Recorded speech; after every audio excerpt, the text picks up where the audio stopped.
مدینہ منورہ میں ایک باغ دکھانے کے لیے گئے جو آج بھی بے در و دیوار ہے.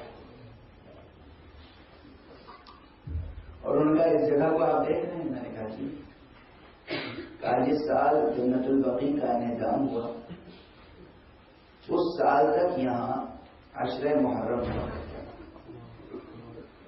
پہلی محرم سے 10 محرم.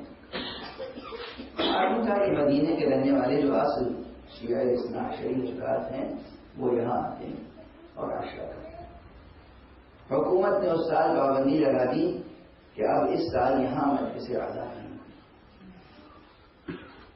اور جو بانی مجلس تھا اس کو جا کے اطلاع دے دی گئی کہ خبردار یہاں مجلس منعقد نہ ہو.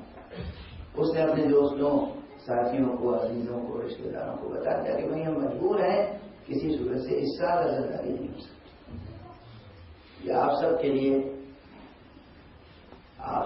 لیے یہ ایک تحفہ ہے. واقعہ بھی ہے, تحفہ بھی اور اعجاز کا پہلو بھی.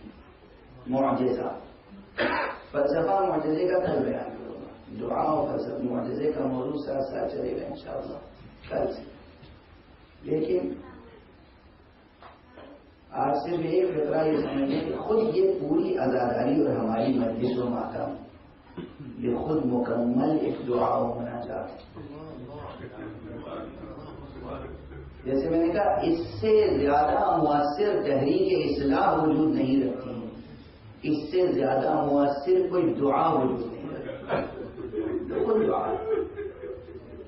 یہ خود دعا ہے.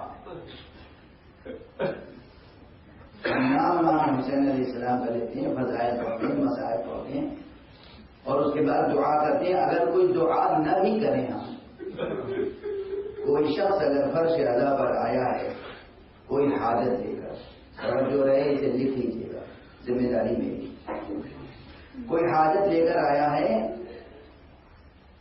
اور وہ حاجت طلب نہ بھی کرے, شرکت مجلس میں کر کے چلا جائے تو خدا کو معلوم ہے کہ اس کی حاجت کیا تھی, اس کی حاجت رد نہیں. میں روایات سے اس کا استدلال عرض کرتا ہوں. حاجت رد نہیں ہو سکتی. زبان تک لانے کی ضرورت نہیں ہے کہ آقا میری یہ حاجت کرو. دل میں رہے حاجت, حاجت.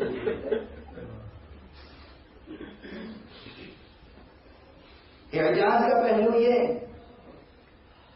کہ وہ شخص جس کی وہ نوٹس دے دی گئی کہ آپ مجلس منعقد نہیں کریں گے,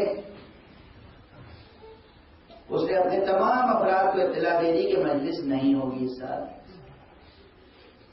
شب کا وقت ہوا, عشاء کی نماز ہو گئی, کسی نے دق الباب کیا,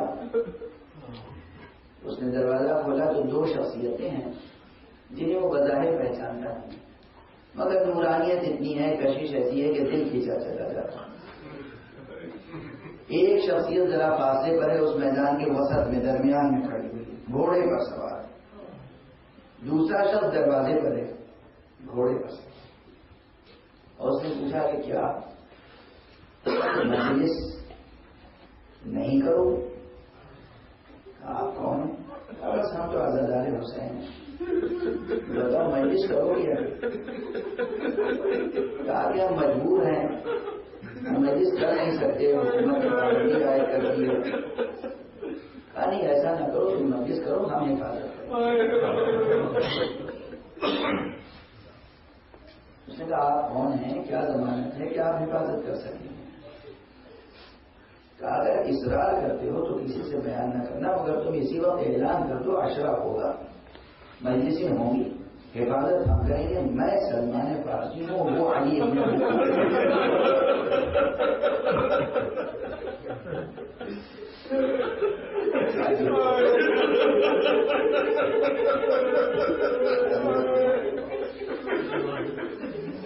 آزاداری کا وجود پورے تاریخ میں معجزہ ہے.